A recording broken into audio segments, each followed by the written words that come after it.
Anon? Fuck off, I'm sleeping. Twilight knocked on your basement door once more, trying to jiggle the handle with her magic. She wouldn't be getting in this time. You've locked the door and hidden the key. Anon, open up. I have to talk to you about something. I can wait. Stop shouting so much, you're hurting our ears. It's important, and I really need to...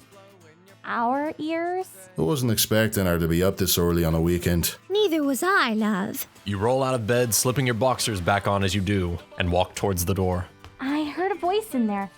Do you have someone in your room with you? Yup. Who could you possibly have over here at this time of day? Rarity. There's a pause at the door as you unlatch it with the key you hid under one of the stairs.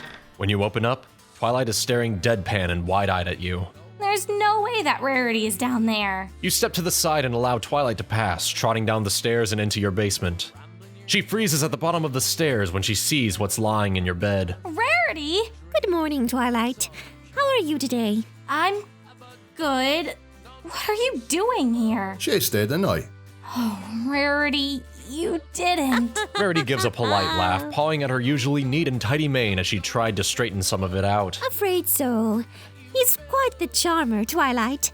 He's been blessed with a silver tongue. I don't think I need to hear about his tongue, thank you very much. Rarity sways her mane back and hops out of your bed, sauntering over to you. Anon, darling, I had a delightful time last night. Though I think you're well aware. Fly makes an audible groan while you pour yourself a glass of whiskey. Any chance we'll be able to get better acquainted at some other time? Probably not, no. The cellar door is unlocked, by the way. She looks at you for a couple of seconds, unsure of what you mean.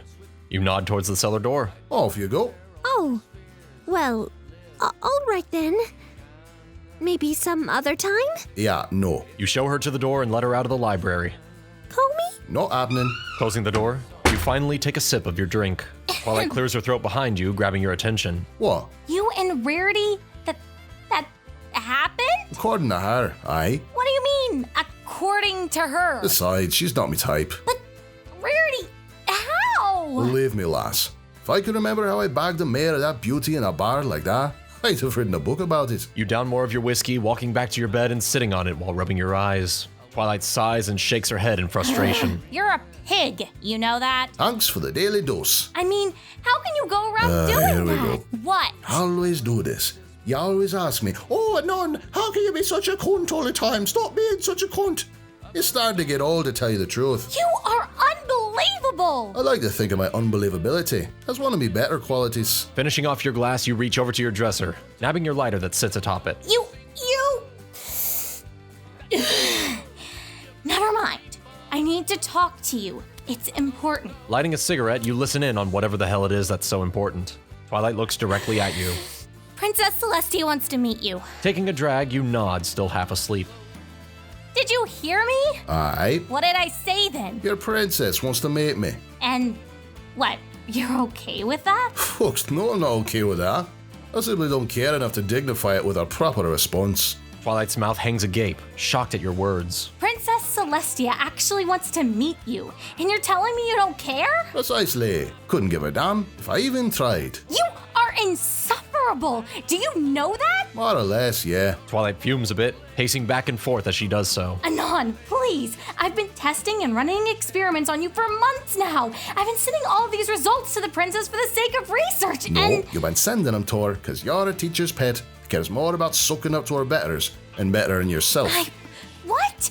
I am not a teacher's pet! Please. You would jump off the nearest cliff if your pretty pink princess told you she'd give you a gold star for it. She's white, not pink, Anon. Call her whatever color you want. Doesn't change the fact you suck up to her every chance you get. That's besides the point. Really? Let's say Celestia didn't care about your tests. Would I even still be here? What? If Celestia didn't care about the experiments you ran on me, you'd have kicked me to the curb long ago. No, I wouldn't have. You give her a deadpan stare, tilting your head in a way of asking, really? Well, I mean... Twilight rubs her eyes with her hooves, frustrated. You stick your cigarette in your mouth as you get into a change of clothes, mulling over what Twi's been asking you. You decide that, although you have a bit of a gripe when it comes to royalty, you owed Twilight for her letting you stay with her at least. Fine, you win. I'll go meet your princess. Twilight's ears perked up, her eyes wide at your decision. Wait, really? You'll go? Aye, when do we leave? Tomorrow. Oh my goodness, this is fantastic news! Celestia is going to be so pleased that you agreed to meet her. I'm not doing this for Celestia. I'm doing this for you. Don't mix the two up. Twy calms down a bit and smiles at you, nodding. You know, for a brute, you're kind of nice sometimes. Don't be telling anyone. I have a reputation as a drunken ass to keep up, and words of kindness will surely diminish it. Twilight's looking happier than usual now that you've agreed to go to her little meeting with royalty. You said it was tomorrow, right? She nods while lifting the book she let you borrow over to her, opening it and spotting the page you dog-eared. You've been reading my book? Aye, it's alright. There are only 300 pages in this. You've marked page 243. That I have. I have late nights. She smiles inside the pages of the small book and looks to you. Speaking of nights, tonight is the big night, isn't it? You put out your cigarette on the wood of your desk and make sure it's out. A fight? Are you sure about this? Big Macintosh is intimidating. He's a big red asshole is what he is. I can handle him in a straight fight. Without his family ganging up on me. You take your shirt off, rummaging through your dresser for a fresh one, when Twilight speaks up.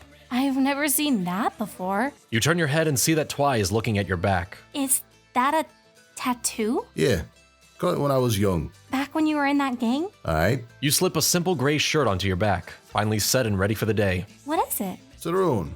Pretty simple thing in any case. Does it mean anything? Force, trouble, strife, male sexual prowess. You give her a smarmy grin on that last definition, to which she groans in annoyance. And it means Thorn. One of my gangmates gave it to me when I was near 15.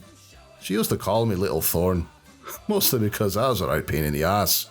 But it gave me more of an identity than I've ever really had. As you pass Twilight and walk up the stairs, you can see her locking eyes with you. There's something about you, Anonymous. It's compelling. You're a chauvinist, sure, but you're a compelling one. You snort out a quick laugh, turning back to the stairs. That might be the first positive compliment you've given me, lass. Where are you going? I have a fight tonight, Tink. I've got to go prepared the only way I know how. By training? You turn back to her and swing your head back, laughing. If you call getting drunk at 10 in the morning training, then yes. I'm going to go train until the world is spinning all around me. Twilight quickly trots up the stairs and cuts you off. No. Come again? You need a clear head if you plan on winning that fight tonight. Are you concerned about my well-being? Why did this come up? Anon, it's still morning. You can't go down to a bar and drink when the sun only came up a few hours ago. And why does a bar open in the morning? She stares you down, trying to be as intimidating as possible. It was funny to see her actually caring about you like this. Fine. I promise I won't get drunk at the bar today. Her stern expression turns into a smile and she claps a bit for herself. Good. Now, wait, where are you going? You walk past her and open the front door to the library, walking out into the sunlight. You told me not to go to the bar. I'm going to Dash's place and getting liquored up there. But- Cheers. You close the door before she can scold you and spot Rainbow Dash flying through the air in the distance. Right on time as usual, it seemed.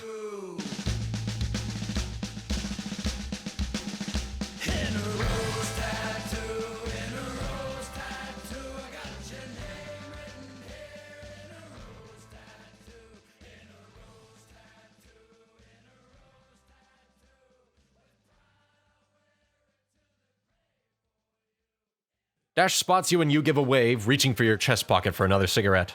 When your fingers meet only a shirt, you realize you left all your smokes back in the house, and you didn't really want to go in there and deal with Twy's reprimanding for another second. Looks like you weren't smoking today. Dash lands next to you and greets you with a slap to the shoulder. What's up, man? Ready to go to the bar? You look back to the library.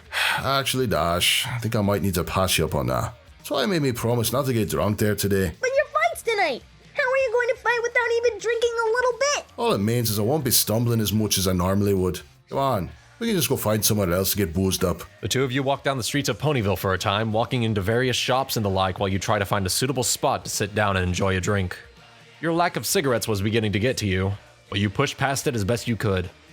You eventually make your way over to a small park and sit down on a bench nearby, Dash curling up beside you. Pulling out your flask from your coat pocket, you unhinge the cap and throw back a swig, handing it to Dash after you do. She takes it gladly and takes a sip. So, how bad are you going to thrash Mac tonight? I can't wait to see that smug face of his as you wipe the floor with it. Not all too sure. He's a tough bastard, but I think I can handle it just fine. I have to make sure not to get too fucked up tonight, though. I have a very important meeting tomorrow night. What's up? You know how Twilight's been running tests on me and such? Yeah? Well, she sends all those results to the princess, so she can win some brownie points for discovering a new species. Celestia apparently would like to meet me in person. You're getting to meet the princess? Ha, sweet sweet, man. Sweet, sure. What's your deal? You don't like the princess? It's not the princess I don't like. It's a superiority I seem to hate. Dash rolls her eyes and takes another swig of your flask. Never was one to obey authority. I have a tendency to spit in his face. Yeah, I wouldn't do that to the princess if I were you. She kind of banishes you to the moon for that. See, now there's a princess I'd like to meet. Luna. Luna? Why Luna? You give a shrug and a smile. I like Meta's a dark complexion. And I always root for the underdog. That, and from what Twi tells me about her, she sounds like quite a looker. If you actually manage to nab Princess freaking Luna, then I eat my own tail. Not saying I could woo the lass, but I could probably have a nice time with her all the same. The two of you sit there for a few hours more, and Dash finally starts to get curious about you once more. Come on, you have to tell me more about Manhattan. What was it like when you got out of that orphanage? Oh, Dash, you know I'm not one to brag about me exploits. That's a load of crap and you know it. She says with a grin on her face. Well, suppose it wasn't hard to tell you a little bit. She pumps her hoof in victory, having finally gotten you to open up about your past. Let's see. Once I ran away from the orphanage, I lived on the street maybe a year. I would pickpocket ponies, steal a few bits here and there. Use that for food mostly. Started getting on the drink at age 16. So you were a little homeless outlaw? For the most part, aye. I got found out by a few ponies one day. Thought they kicked me face in for stealing their cash. Instead, they brought me in with them. Dash raises her eyebrows a bit. Whoa, you were in a gang? Yeah, we'd rob people. We even hit a bank one time. Still amazed the cops never found me, considering I'm the only human around, it seems. Oh, cool! So, wait, if you were in a gang, did you have a cool nickname? Like Snake Eyes or Dagger? You close your eyes and shake your head. Oh no, nothing so cliche. I did have one nickname one gangmate gave me. She used to call me Little Thorn. You stop, the voice behind you catching you by surprise. There's no way. You turn around thinking it couldn't be who you thought it was, but there she stood, in defiance of your thoughts. Fuck me, Gilda?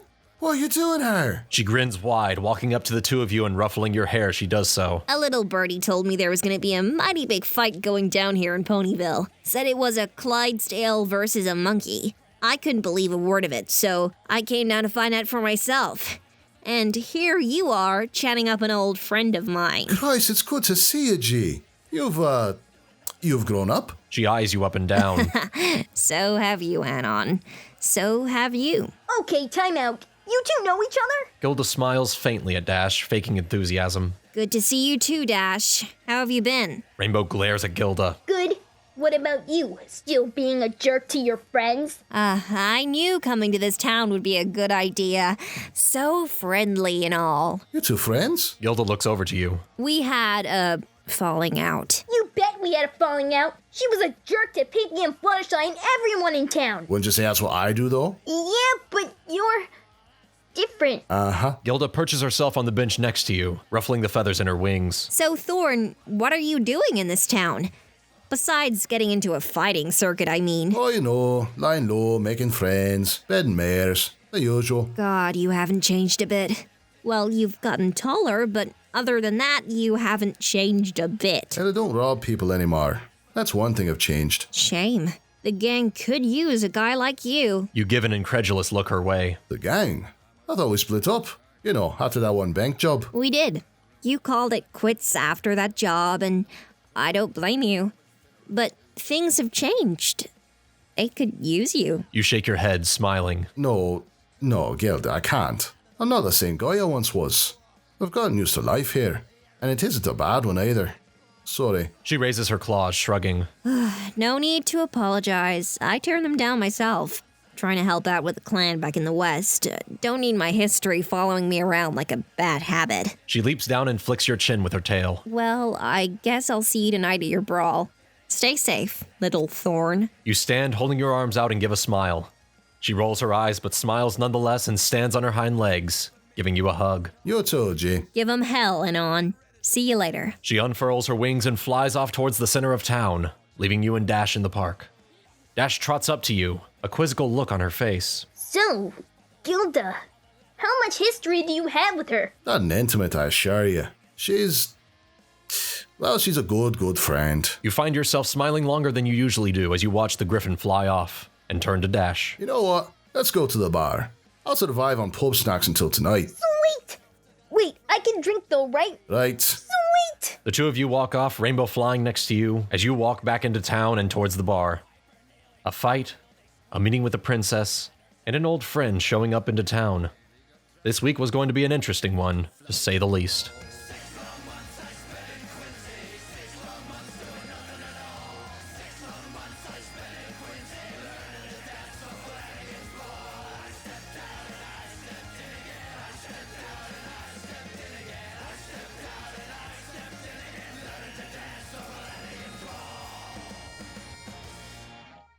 You sit outside the cellar doors of Sweet Apple Acres, a cigarette in your hands burning low in the light of the moon.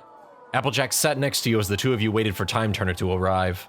As you waited, pony after pony were filing down into the cellar to place their bets and find a good place to sit. Any word from your brother at all? Nope. He's been out with his buddies all week, preparing for the fight. That usually involves a lot of cider. Couldn't come and drink real liquor. Remind me how he's related to you again. Applejack gives a laugh and shakes her head.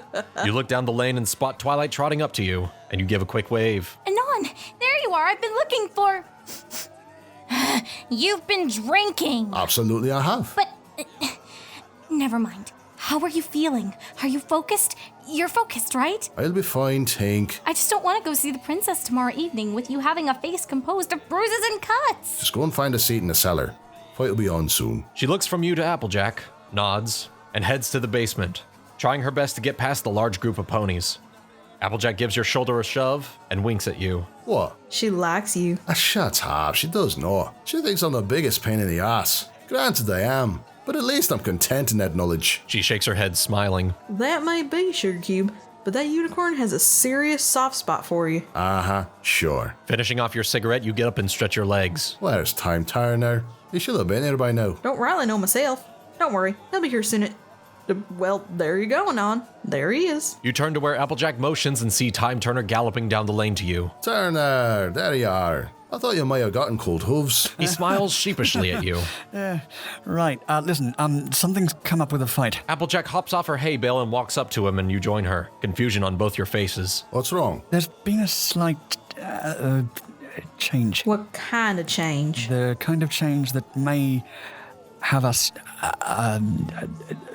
lose the fight. Pardon me? Turner groans, bringing a hoof to his face. Big Mac's not fighting tonight. And this is bad. How? It's bad because you have to fight someone else. I still don't see the problem. You turn around and head for the cellar, making your way to the ring that the Apple family had set up. Anon, they have a new guy. I don't know where they got him, but damn it, he's a tough one. He's apparently some sort of world champion. And I'll take away his title from him. What's the harm, Turner? You want me to fight, so here I am. You leap into the ring, and the crowd around you breaks out into a mix of cheers and jeers from all sides. You take off your shirt and toss it into the corner of the ring, and begin to tape up your fists. Anon! You raise your head and spot Twilight, Rainbow Dash, and Gilda, all sitting in one of the front rows. Twi sits in the seat between Dash and Gilda, separating them. Good girl. You nod to them, and then stand in your corner. So where's this new fighter of yours? I heard Matt got too scared to fight me like a man. You shout over to the team on the other side, but they all give a huge grin at you. The fuck are they smiling about? You glance over to the cellar stairs and... That's not a pony. Jesus, Mary and Joseph. You found a fucking minotaur. The lumbering bastard strides into the cellar, his gold septum flashing in the light of the basement. Jumping into the ring, he gives a quick pose and stares out into the audience. Iron Will's the name and kicking ass is my game. The audience goes wild. Oh, fuck me, he rhymes. He looks to you, examining you for a second, and gives out a huge laugh. I'm supposed to fight this. Please, this is gonna be over in under 10 seconds. Bring it on, you fucking heifer. I'll have you sputtering for your mother by the end of this. He sneers at you and steam puffs out of his nostrils. So, when does the fucking fight start? A bell rings and Iron Will is already on top of you, cracking a fist across your face. Well, fuck. You roll on the floor, scrambling to your feet, and you brace yourself as Will charges you while smiling like a lunatic. You jump to the left, and his head slams into the pole of the corner of the ring. Grabbing his shoulder, you throw him back and charge at him, sending a right hook into his nose. He barely even flinches, and grabs your fist while sending a left hook into your gut. And air in your lungs is now immediately not in your lungs. This is gonna be a lot harder than I thought. You grab his septum and yank down, bringing his head down as you slam an elbow into the back of his skull. While he's dazed, you back off, trying your best to catch your breath, sucking on air as your abdomen catches up to you. Will looks up to you, rage in his eyes, and he rushes you. Oh, fuck. He lowers his horns, charging you, but you grab them just in time, stopping him. Giving you a smirk, he whips his head back and flings you out of the goddamn ring. Is that the best you got, monkey boy? Sprinting up to the ring and sliding under the ropes, you roll and slam a fist into Iron Will's abdomen. It was like punching a brick fucking wall. He grabs you by the face and picks you up, slamming you back into the ground a second later. I really hope he doesn't do that again. He does. Flinging you into your corner, he strikes a pose for the audience, raising his arms up in mock victory. You stand to your feet. Looking back at you, he sneers. If I were you, monkey, I would stay down. Not fucking likely. Puffing more steam from his snout, he lumbers over to you. I said, stay down. You give him a smile, making your soon-to-be black eye sting in pain. You'll have to put me down then. He rears a fist back and propels it right at your face. You move your head over, Will missing his punch by less than an inch, and you clench both of your hands together as you bring both of them as hard as you can under his chin. He steps back, dazed, and you take that to your advantage by jumping into the air and kicking him square in his chest. He flies back, but you land hard on the cellar floor, sending a shock through your back. Probably shouldn't have done that. As you try to get up, Will makes it over to you and crouches over you. I lost, didn't I? Yep. And with that, he slams a fist into your face, the back of your head hits the floor, and you get knocked the fuck out. All in all, a pretty good fight.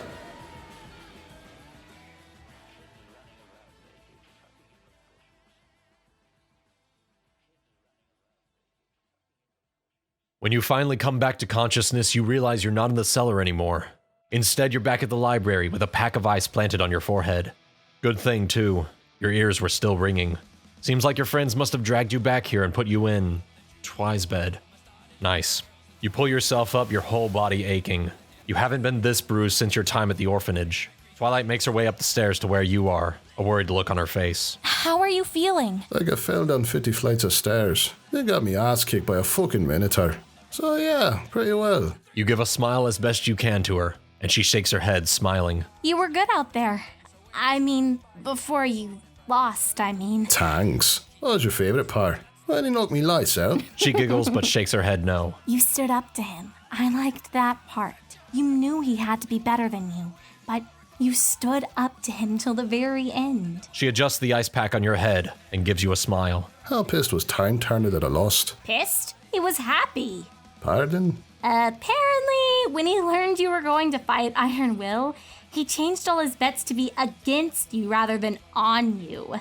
Son of a bitch. He left you a hefty amount of bits downstairs. Payment for taking one for the team, he said.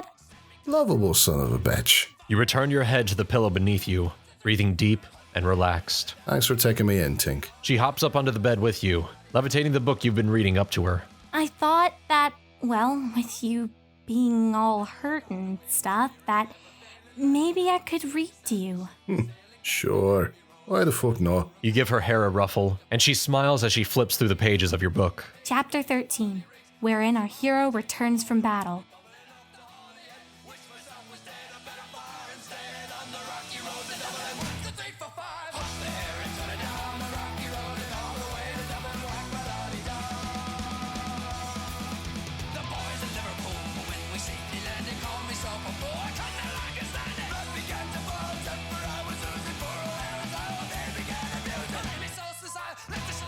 Some Galway boys were not.